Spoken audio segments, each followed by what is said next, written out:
तो चलिए दोस्तों, let us now talk about after finding the angle between the to straight lines represented bye a homogeneous equation of degree 2। अब हम second degree equation को के बारे में बात करते हैं। Let us talk about the general equation of degree 2, general equation of degree 2 representing general equation of degree 2 representing a pair of straight lines, pair of straight lines। ठीक है। अब यानी मैं क्या कहना चाह रहा हूं, आप आराम से मेरी बात सुने। मैं कह रहा हूं कि ax² plus by² plus 2hxy plus 2gx plus 2fy plus c equal to 0, ये एक डिग्री 2 इक्वेशन है, general equation of a conic. ये कभी कभी पेयर ऑफ स्ट्रेट लाइन भी रिप्रेजेंट करेगी, सर्कल भी रिप्रेजेंट करेगी, पैराबोला भी, हाइपरबोला भी, इलिप्स भी। किस समय पर क्या करेगी उसके बारे में हम बातें करने लग रहे हैं। ठीक, तो दिस अबव और A B C F G H C, A B C F G H, ये सारे के सारे क्या हैं, कॉन्स्टेंट्स हैं। ये सारे के सारे क्या है, कॉन्स्टेंट है। एक्स और वाई क्या है, वेरिएबल है। इतना पार्ट है वो होमोजीनियस पोर्शन ऑफ डिग्री 2 है, ये डिग्री 1 है और ये डिग्री 0 है। ठीक है बात यहां तक। तो इट दिस इक्वेशन, ये मतलब दिस का मतलब ये सारी की बात कर रहा हूं मैं। वेट अ सेकेंड, मतलब ये पूरी की पूरी इक्वेशन ये रिप्रेजेंट करती है pair of straight lines, represents pair of straight lines if delta equal to 0। delta equal to 0 का मतलब है that is ABC की बजाय इसको ऐसे याद रखो, इंपॉर्टेंट, ये मतलब ज्यादा बेटर है, ऐसे नहीं, इसको आप ऐसे याद रख लें।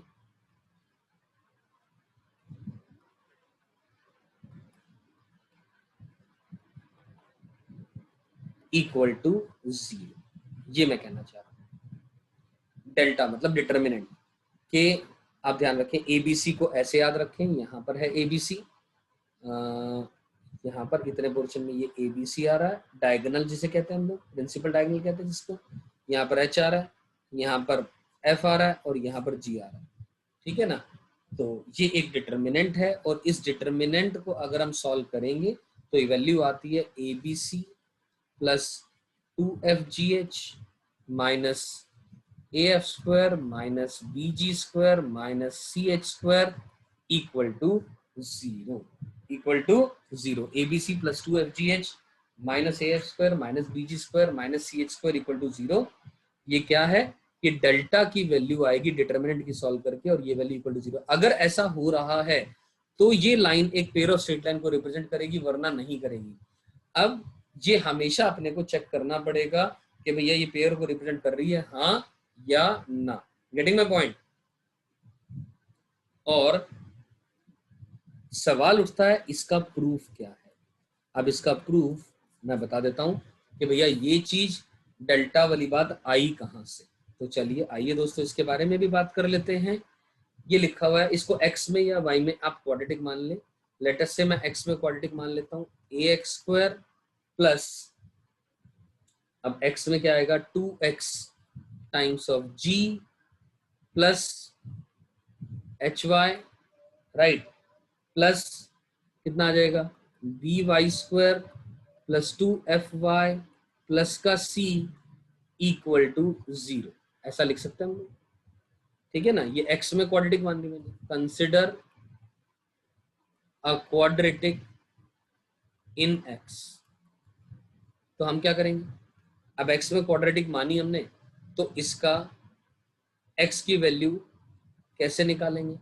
x आएगा माइनस का 2 times of g plus hy plus minus का under the root of b² यानी 4 टाइम्स ऑफ दिस थिंग।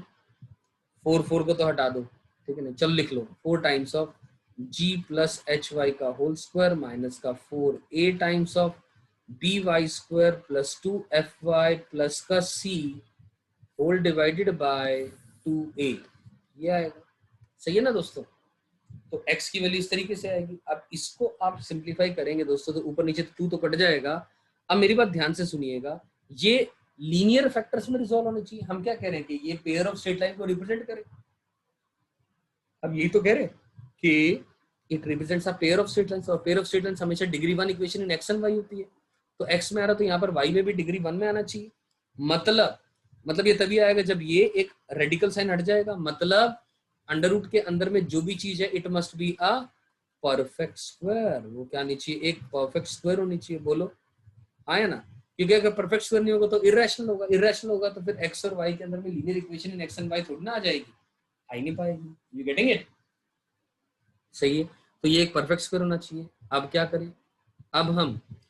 अब आप ये देखिए, ये 4 तो ऊपर नीचे कट जाएगा, 2 कॉमन लेकर के आएंगे तो ऊपर नीचे से। अब जब ये कट जाएगा तो क्या होगा? फिर उसके बाद वी कैन से श्योरली कि भैया यहां पर अंदर में क्या बन रहा है?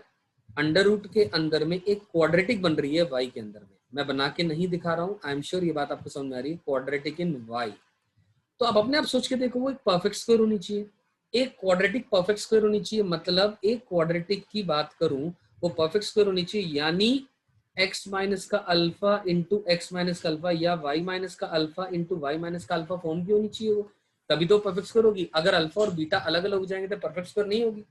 परफेक्ट स्क्वायर का मतलब है, इसका मतलब रूट्स इक्वल होने चाहिए उसके। यानी निष्कर्ष ये निकला कि अंदर में जो क्वाड्रेटिक इन y आ रही है उसके जो रूट्स हैं वो क्या होने चाहिए? इक्वल होने चाहिए। रूट्स आर इक्वल, और अगर किसी क्वाड्रेटिक के रूट्स इक्वल होते हैं तो उसका डिस्क्रिमिनेंट क्या होता है दोस्तों? 0 होता है। उस डिस्क्रिमिनेंट को इस क्वाड्रेटिक के, जो कि थोड़ा सा लंबा जाएगा करना कैलकुलेटिव, तो इसको d इक्वल टू, जैसे आप 0 करेंगे दोस्तों तो d इक्वल टू 0 आपके पास वैल्यू क्या आ जाएगी? यहां से आपके पास ये रिलेशन आएगा एक्चुअली जो आप ऑलरेडी निकाल चुके हैं। ये d इक्वल टू 0 लिखा है, इसको आप डेल्टा इक्वल टू 0 बोल दें या इसको आप डिटरमिनेंट की फॉर्म में लिख दें, वो एक अलग मैटर है, लेकिन सॉल्व करने का तरीका, सोचने का तरीका यही है। आई एम श्योर आप सबको मेरी बात ये समझ में आई है, क्लियर है? और अगर आप लोगों को ये बात क्लियर हुई, मतलब हमने क्या कहा कि हमने अभी क्या पढ़ा? हमने ये पढ़ा जनरल इक्वेशन डिग्री 2 की पेयर ऑफ स्ट्रेट लाइन को कब रिप्रेजेंट करेगी, और उसकी कंडीशन क्या है, ये रही या ये रही, और उसका प्रूफ क्या है, ये भी हमने पढ़ लिया। ठीक है दोस्तों?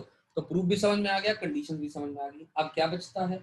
अब बचता है कि एंगल कैसे निकालें इन दोनों लाइंस के बीच में। यानी मेरा कहने का मतलब है दोस्तों, आप समझें बात को, कि angle between the two lines, I am saying कि angle between the two lines represented by this equation. ठीक है, वेट अ सेकेंड। तो ये मैं कहना चाह रहा हूं, angle between two straight lines represented by 2 degree conic equation या जनरल इक्वेशन। ठीक है ना? एंगल थीटा की बात कर रहे हैं, तो कैसे निकालेंगे? सोच के देखो।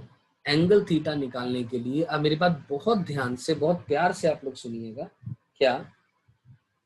मान लो मैंने ये कोऑर्डिनेट एक्सिस बनाया इस तरीके से, एक्स और वाई एक्सिस बना लिया, ठीक है। और मान लो हम जानते हैं कि ये लाइन एक ये थी और ये एक और लाइन है जी, ठीक है, ओके। यहां तक तो बात समझ में आती है अपने को, इसमें तो कोई कंफ्यूजन नहीं है। अब ध्यान से सुनिएगा, मैंने एक और लाइन ये बना दी और एक और लाइन ये बना दी। आप आराम से मेरी बात सुनिएगा, आपको समझ में आ जाएगी सभी को। हमने कहा a x square plus b Y square plus 2hxy plus 2gx plus 2fy plus c equal to 0, ये एक पेयर ऑफ स्ट्रेट लाइंस को रिप्रेजेंट करने वाली इक्वेशन है।